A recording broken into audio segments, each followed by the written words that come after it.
Hello, everyone. We'll give a few more minutes before we start.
Hello, everyone. I think we'll just go ahead and get started.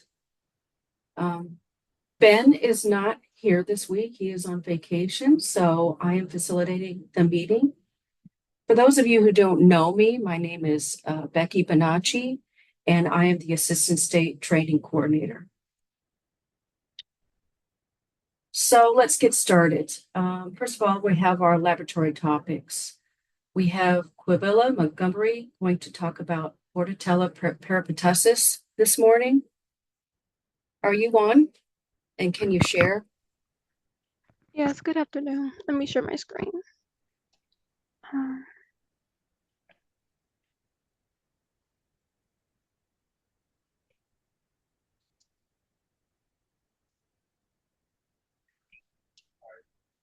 Can you share it? Let me stop yep. sharing mine. Okay, is everybody able to see that? Yes, I can see it. Okay, perfect. So today I'm going to be talking about Bordetella peripatussis. Just a quick overview. Peripatussis is a bacterial illness caused by Bordetella peripatussis, similar to B pertussis or whooping cough.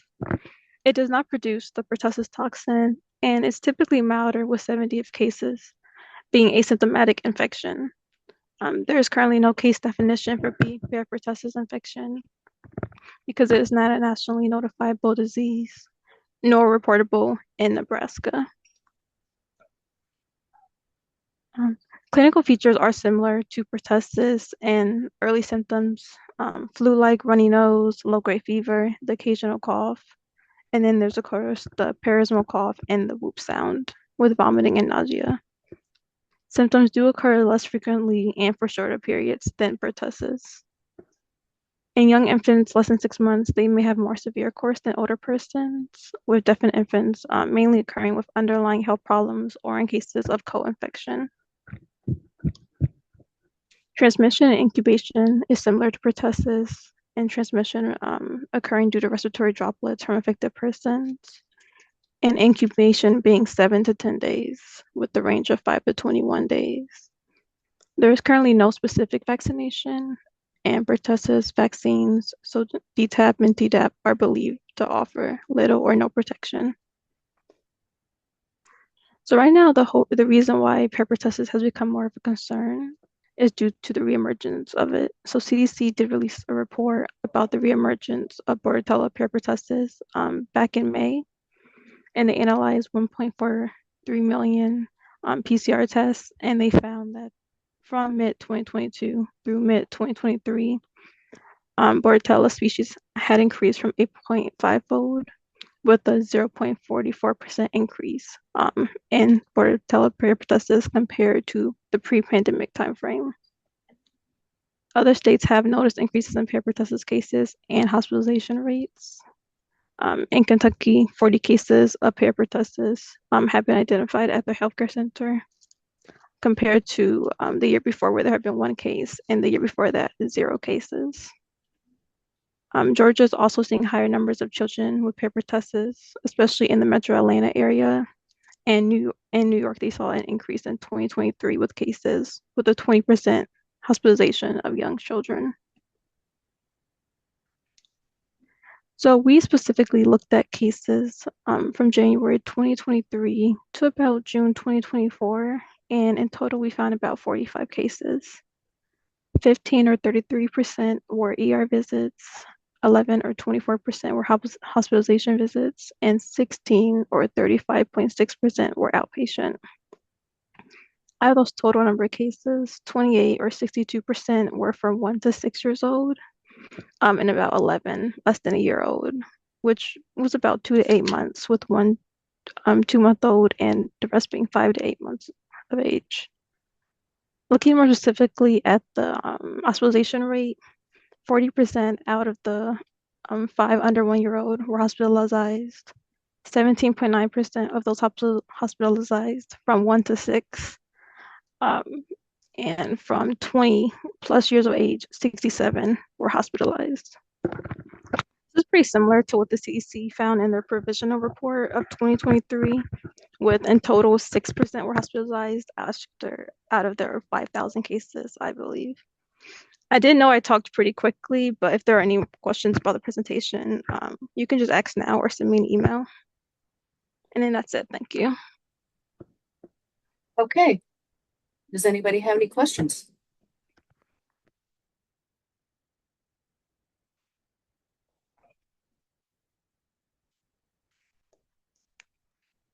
All right, thank you.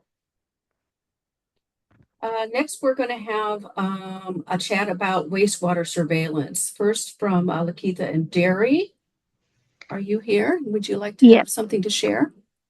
yeah, I'm here. Let me share my screen.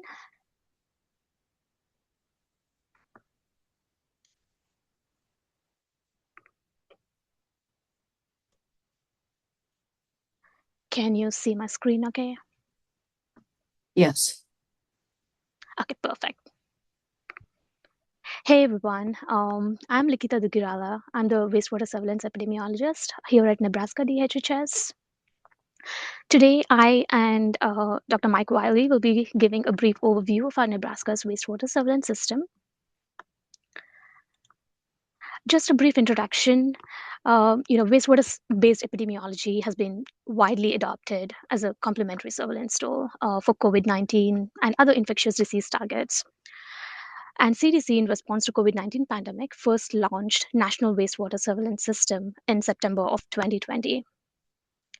So, how does this actually help? For us, like health departments, to control and prevent a disease?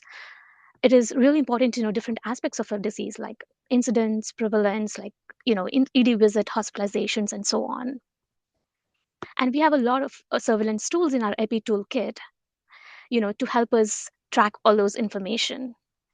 And wastewater surveillance is just another tool which gives us a snapshot of a disease prevalence in the community at a community level. And unlike other surveillance tools, wastewater does not depend on people going and taking a test or seeing a doctor. And it also can capture both symptomatic and asymptomatic cases. We here at Nebraska launched the Nebraska Wastewater Surveillance System, which we also call it as NEWS, at the end of December 2021. We just started off with SARS-CoV-2 wastewater surveillance.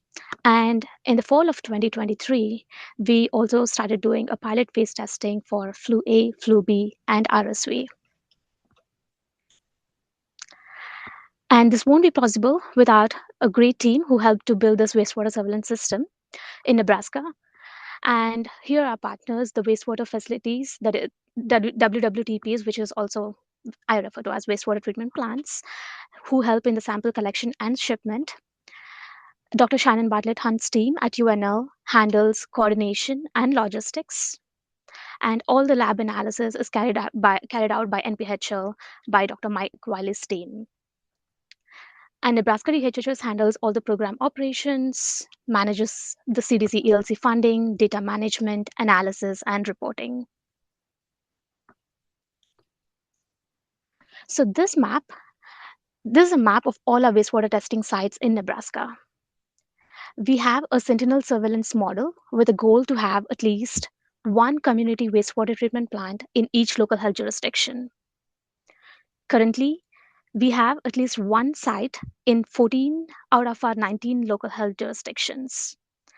This amounts to a total of 16 wastewater treatment plants and 2 upstream sites, giving us a coverage of approximately 70% of Nebraska's population. I know most of you already know this, like how wastewater surveillance works, but just want to give a quick recap for someone who is new on this call. And we are first, I think, presenting for the first time on this call. So just want to show you a quick recap. People infected with COVID-19 or any other infectious disease shed those pathogens in the feces. And once that's flushed down the toilet through a sewage system, just before it reaches the wastewater treatment plant, the operator collects an influent wastewater treatment sample and sends to the lab. Lab performs all their analysis, which Dr. Mike Wiley will be discussing more about it, and shares the data with the local, state health department, that is us. This is a summary of a weekly workflow in Nebraska for our news program, right from sample collection to the data reporting. Every week, the wastewater treatment plant operators collect influent wastewater samples. For example, the samples collected to Sunday through Thursday, and they all ship to the lab using NPHL couriers, and some, if we don't have an NPHL courier, we use like FedEx or a UPS, and they're shipped to the NPHL lab in Omaha. Just a little more information on the sample collection and shipping. We collect 2 samples per week from all the community level wastewater treatment plants, and once a week at all our upstream sites. So on the top, these pictures are these are auto samplers, which are used to collect the 24-hour composite samples, just to have more representative. That means they collect small aliquots of sample over a 24-hour period of time. And they take the sample from here and pour it in a 50 ml bottles packed, and then pack and ship and send it to the lab. So these samples have to be stored at like 4 degrees Celsius, just to prevent any RNA degradation. Next, On day 5, the lab performs digital PCR analysis and followed by a sequencing and submits the data to DHHS by close of business of day 8. That is usually by the Tuesday of the next week. And by Wednesday, we share our weekly trends and genomic reports to all our stakeholders. I'll be talking more about it in this section where I'm going to highlight different reports we create each week and send it to all our stakeholders. First, we create a statewide public report. It consists of snapshot of the statewide aggregate and also levels at each individual site. This report was previously on the website, but currently only available upon request. The next one is a site-specific facility report. This has some additional information compared to the public reports. It includes sample concentration, both raw and normalized, and comparison chart, which shows, the one that is highlighted here, which shows the levels at this site compared to all the samples in the past month. We email this to all our wastewater operators who collect the samples for us every week and to the respective local health departments. So most of our reports that we share are through our email blasts. And wastewater surveillance is just not used to measure levels of a pathogen, but also to identify the different variants of concern circulating in the community. This is our Nebraska's SARS-CoV-2 wastewater surveillance genomic report. This graph shows proportions of lineage scaled to 100%. It took a lot of work to get here, and I would like to give a huge kudos to our Nebraska Public Health Lab team for being able to produce sensitive and dependable wastewater genomic data. As you all know, with limited clinical samples, we don't have reliable human whole genome sequencing data. And currently, the wastewater surveillance is the only source of SARS-CoV-2 genomic data in Nebraska. Next, the application of wastewater surveillance, just want to touch on other targets too. It's just not limited to SARS-CoV-2. As I mentioned earlier, we are also testing for flu and RSV. These results have not been made, we haven't shared yet to the public, but I would just like to show you our pilot phase results for flu A, flu B, and RSV during 2023-2024 respiratory season. Since wastewater data can be a little noisier, a smoothing spline is used to better understand or interpret the trends over the time. For flu A, we see that there was some peaks in December for the 2023-24 respiratory season. We saw the peaks in December, and for flu B in March, and for RSV again, it's around December and Jan time. There is something I want you to focus on these here. These are some end circles. You see all these circles are falling in the same place around end of Jan and Feb. This is because, as I said, this is the first season we tested for these new pathogens. I'm not talking about the SARS-CoV-2, but especially about flu A, flu B, and RSV. And this was a time where we had some difficulties in extracting the RNAs, with the lab methods and so on. So we don't have results for almost for 2 weeks of data. That is 40 to 60 samples of data. That is creating the pseudo drops. So just want to keep that in mind when you're interpreting this data. Next, all this data really looks great, but one important question is, how reliable is wastewater data? To answer that, we did some comparison analysis between wastewater and clinical metrics.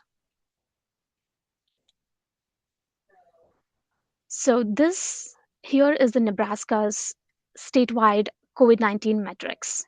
That is, you have wastewater data and all other clinical metrics that is used to track COVID-19 in real time all on one slide.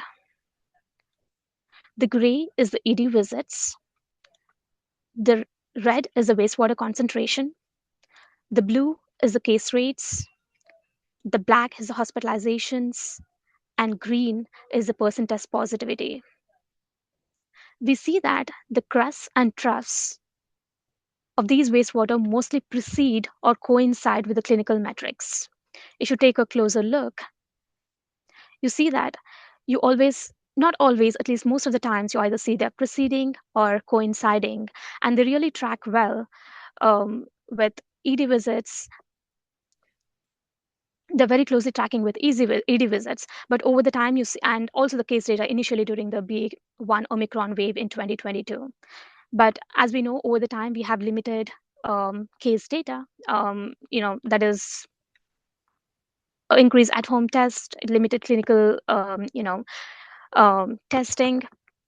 All this created the relation between wastewater and the clinical data changed over time, and we still see that we have some good visual correlations, and we also did some correlation analysis which I'm not sharing today, but which showed some pretty strong correlations with the wastewater as a leading um, with hospitalizations. It is continuing to lead with hospitalizations. Initially it was leading with all of the metrics, giving us a 7-day lead with approximately 7-day lead with cases, but as of now we are seeing that still with hospitalizations for up to 7 to 14 days.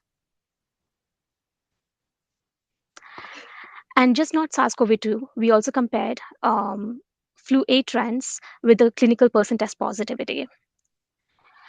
We started seeing a consistent rise in wastewater around November, like first week of November, followed by, sorry, I think my image is distorted a little, but yeah.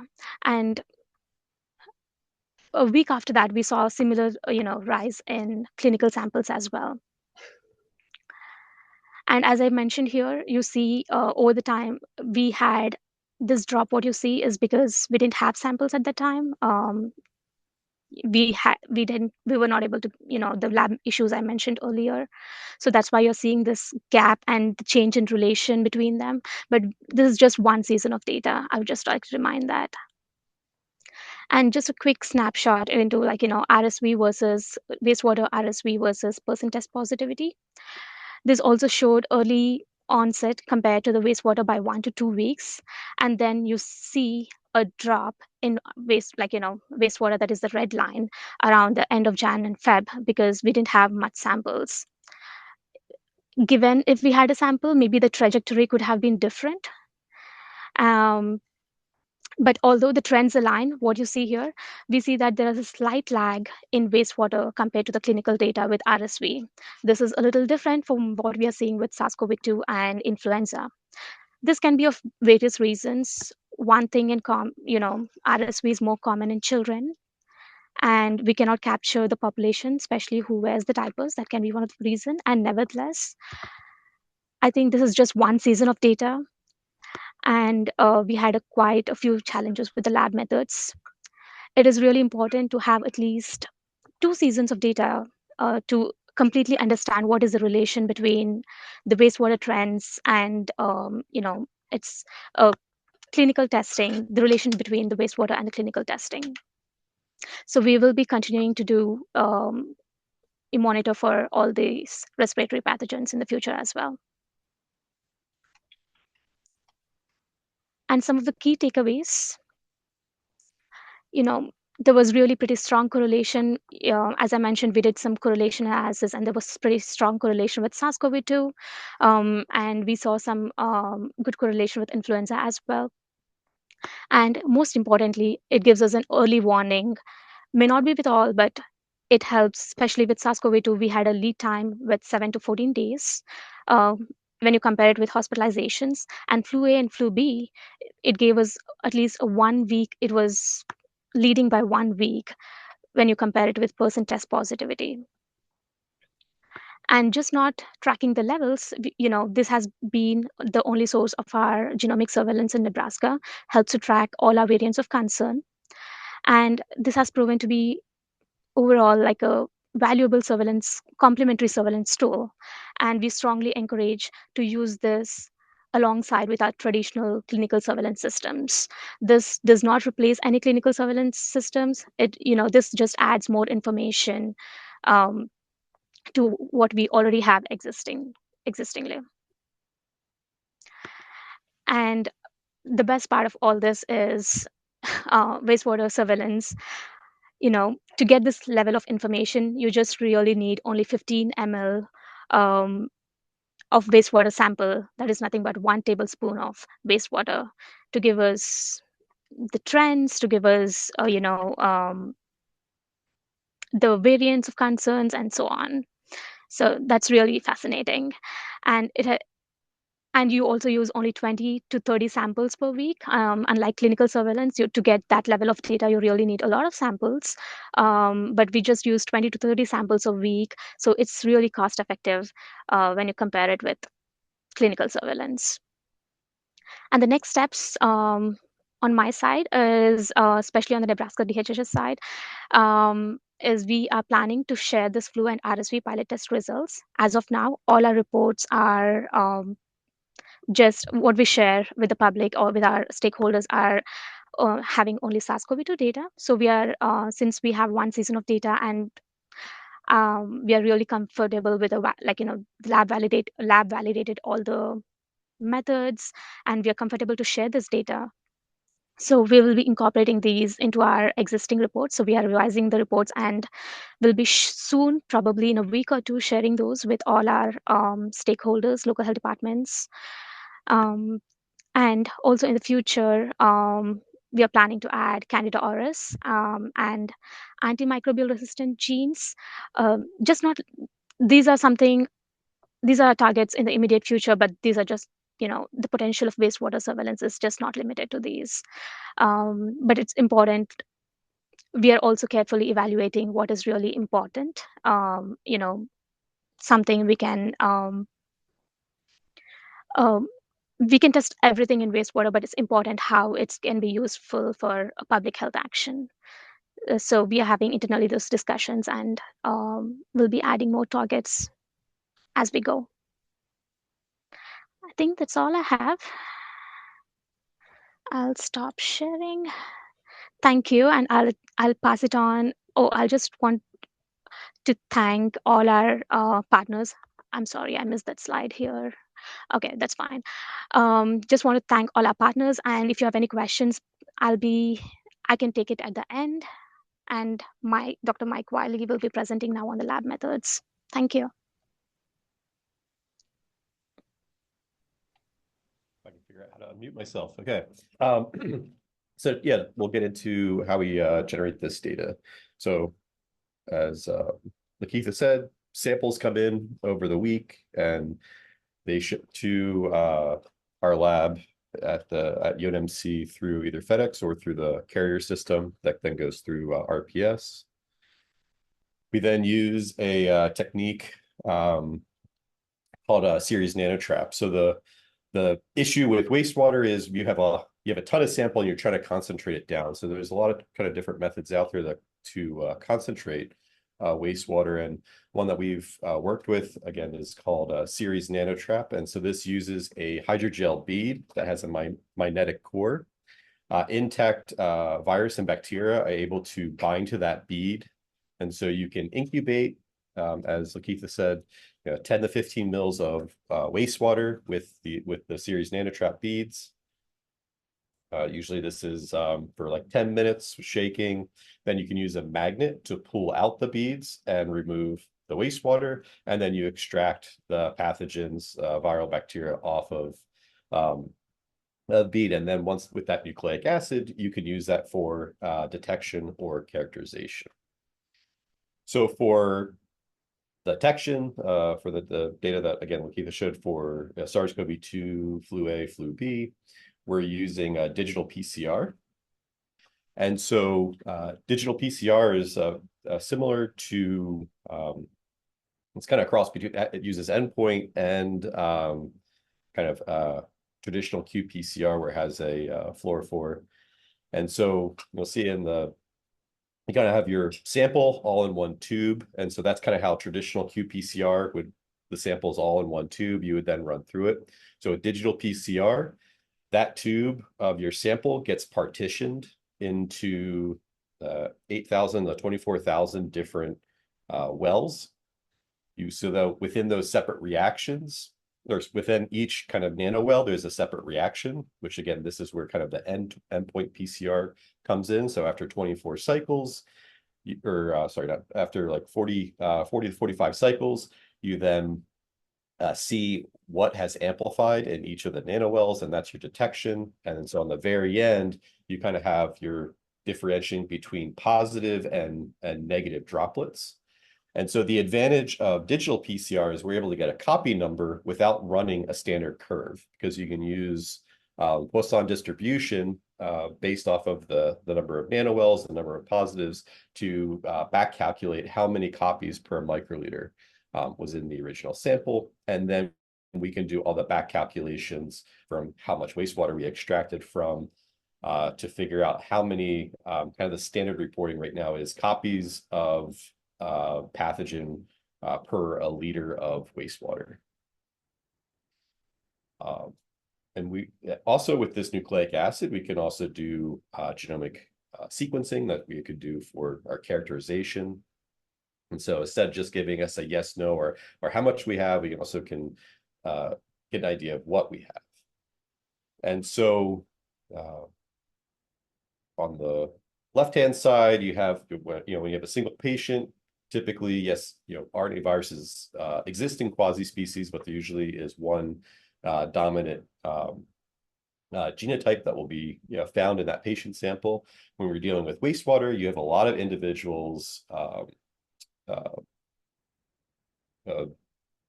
contributing to that sample, and so you're working more with a population. And so the traditional Amplicon workflow does a whole genome characterization for a single patient. But however, as you can imagine, we don't get nearly the amount of viral copies in the wastewater that we do versus just an individual, a sample coming directly from a patient that presented to hospital. And so what we use is, instead of targeting the whole genome, we target just the S gene of SARS-CoV-2, because this the spike protein holds a lot of information that for a lot of the mutations in the spike gene are actually what differentiate different lineages. And so you can see kind of on the top here, the top bar graph is samples coming from individual patients, kind of each patient representing, say, one portion of that within a week, taking the proportion of variants that we're getting from patient samples. And see on the very top, it has how many genomes are representing kind of in each bar over the week. And then on the bottom, we have what we get from those 24 to 32 kind of wastewater samples per week that we sequence. And we're able to get very comparable results based off of what lineages are circulating at a given time. And even, as you can see, as samples or cases start dropping, you start getting gaps in your data. So even in Omaha, where majority of the COVID samples are coming from, we even have some kind of weeks where we don't have any kind of resolution. And then it gets even more severe in other places like I'm always going to say Kearney or Kearney. You can tell I'm not from Nebraska. So we're able to get the variant, again, population, a lot more kind of less gaps in data with wastewater when looking at wastewater versus the samples that come from kind of clinical cases to get that characterization.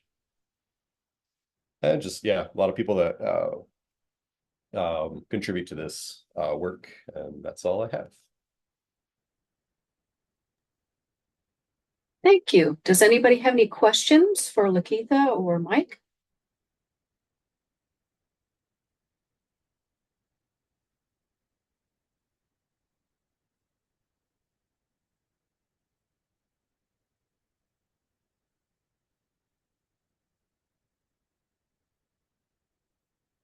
Okay.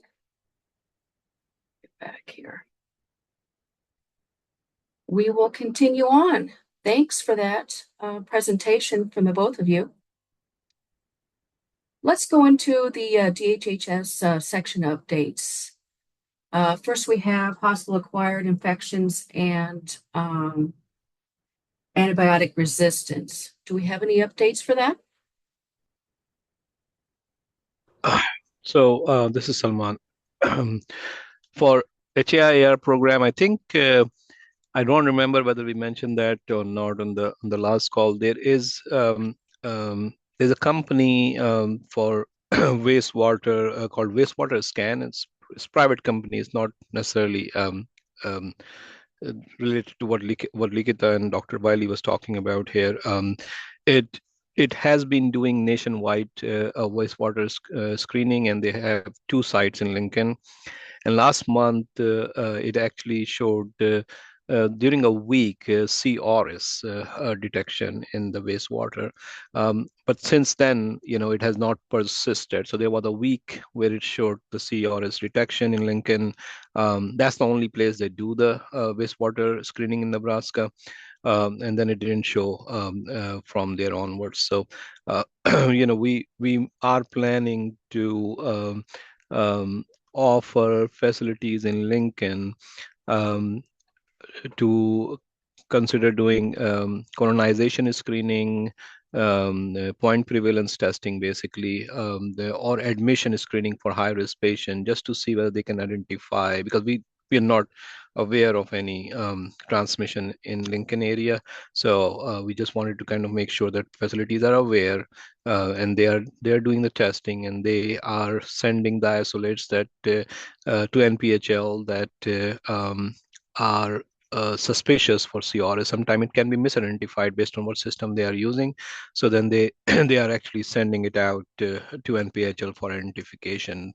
So if there is a case there or there are cases there, we can identify those. So something that we will offer, the testing we are going to offer, but labs can send to NPHL any sample from any Canada sample from a sterile site that the lab cannot further speciate can actually be sent to NPHL.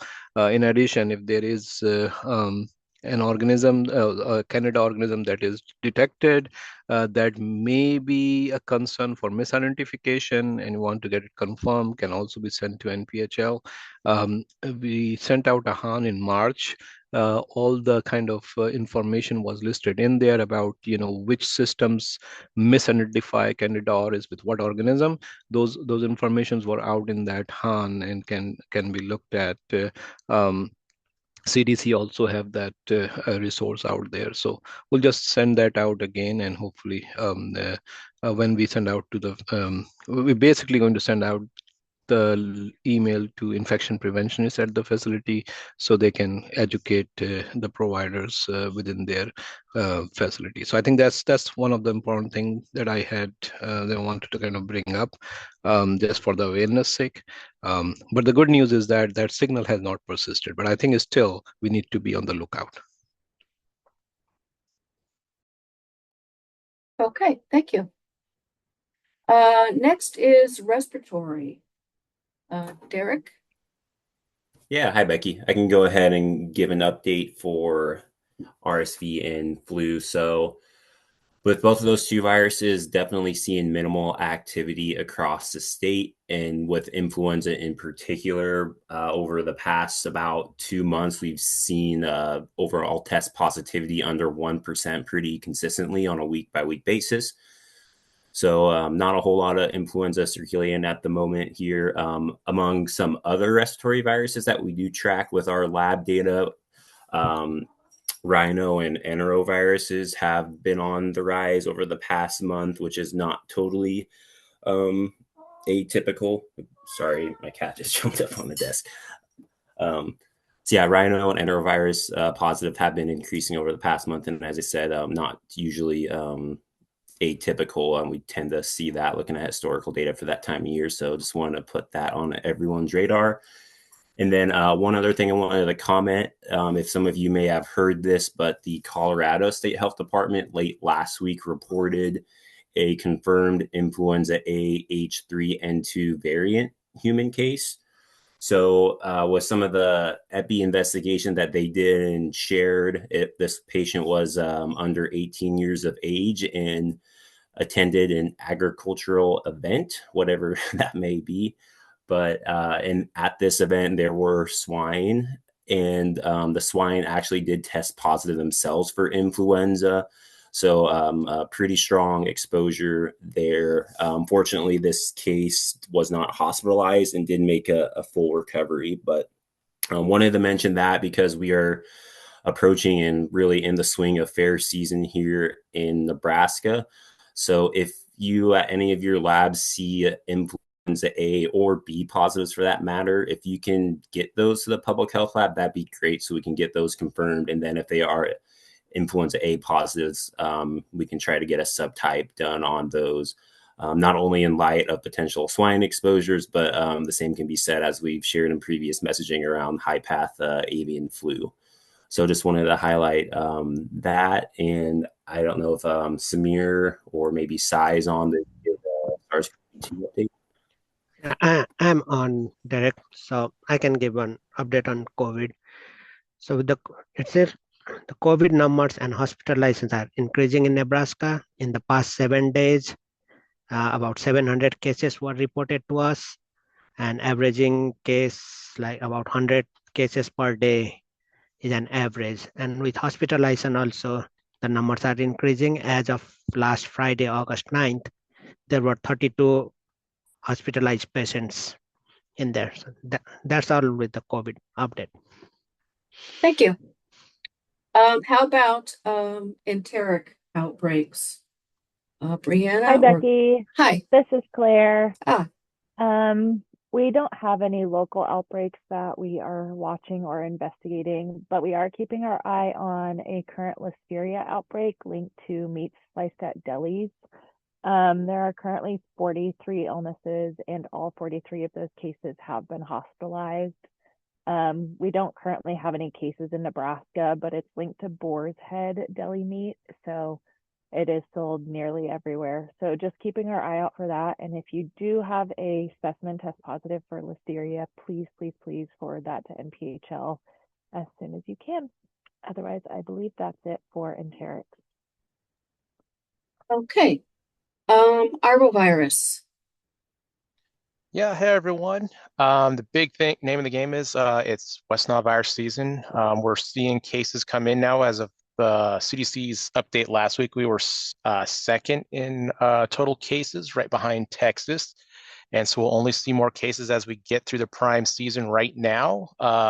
So again, just as a reminder, there was a HON that was sent out in July talking about how if there is a suspected neuroinvasive West Nile case, that DHHS will pay for the testing, and you don't need to get approval from that from public health. So that goes from July 1st through October 31st. So just review that HON that was sent out in July, and that has all the instructions on how to do that. So that's the main thing there. The other thing is Jamestown Canyon virus. You probably saw that there was the press release and all of that, and our HON there. The one thing I want to bring up there is that there is commercial testing available for it. However, the laboratory test may not directly specify Jamestown Canyon virus. It may specify another California serogroup virus, such as lacrosse or California encephalitis virus. Those can be used for initial testing.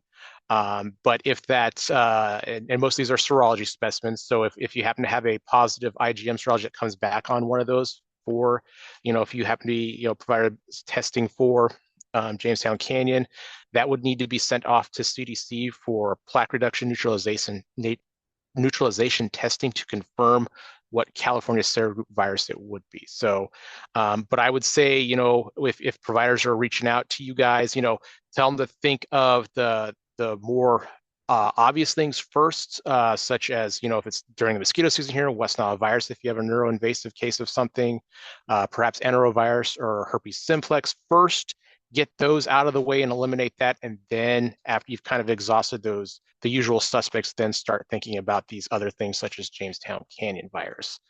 But that's pretty much it. That's the update for arbovirus. Okay. TB testing, Kristen is not here today, but she emailed me and she wanted me to share the fact that pyrazinamide testing for susceptibility, there's been some issues with it. And she says currently we do whole genome sequencing, but she'd like to know how private labs are handling it if they are testing for something other than that. Does anybody have anything to say or would like to bring something up about that?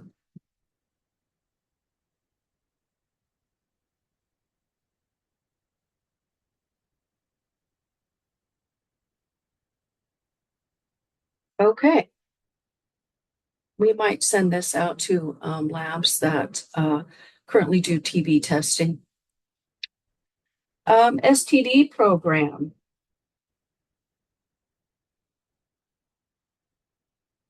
Is there somebody with that? Tammy, I believe Tammy.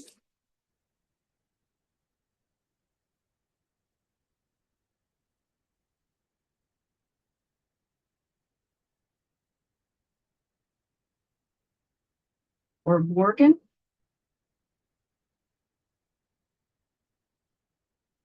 Okay, on to lead testing. Good afternoon. This is Brian. We don't have any updates today. All right, thank you. Next is NPHL training. At the top of the chat, I did put some trainings that are available. First is the packaging and shipping class that Karen is giving August 20th and the 22nd. It's a virtual class. It's a 4 hours each day. It's pretty intensive, but it's a good class, especially if you have a new employee. It would be great for them. Also, our benchtop biohazard workshops is coming up in September. The first is in North Platte on September 5th. I believe I have 4 openings for that. And then in Omaha, it's on September 12th. I have 1 opening for that. So if you know anybody that would be needing of some microbiology training with hazardous pathogens, please send this to them. It's a fun day, free lunch. We'd love to have you. Also, our gram stain challenge, we decided to send that out in October. So if you are one of the facilities that get our gram stain challenge, look for that in October. Okay, open mic. Does anybody have anything they would like to bring up? Yeah, this is Allison. And we just had some kiddo that was tested for measles, and it kind of reminded me of something. We really, really want providers to order both a PCR and serology at the same time. And the last few people that we've had tested for measles, the provider has only ordered serology and not PCR, especially for when you're looking at a vaccinated person. PCR can be really helpful. And so whatever you guys can do to get the word out to providers to please, if they have somebody that they want to get tested for measles, if they could just get a nasal swab as well as serum, and if they can order both a PCR and serology. And we do have like an FAQ, I suppose you could say, up on our website for providers, and it does mention that. And I don't know if providers are having a difficult time knowing what labs do PCR testing. If that's kind of a barrier, they don't know where to go. But anyway, I just wanted to mention that. So if you could kind of get the word out, that would be fantastic. Awesome. I may reach out to you. I may put that something like that in the newsletter. You Okay, know, it yeah, might that get would, some few more people to see that. yeah, that would be perfect. Yeah. All right, great. Anybody have any new staff that they would like to introduce?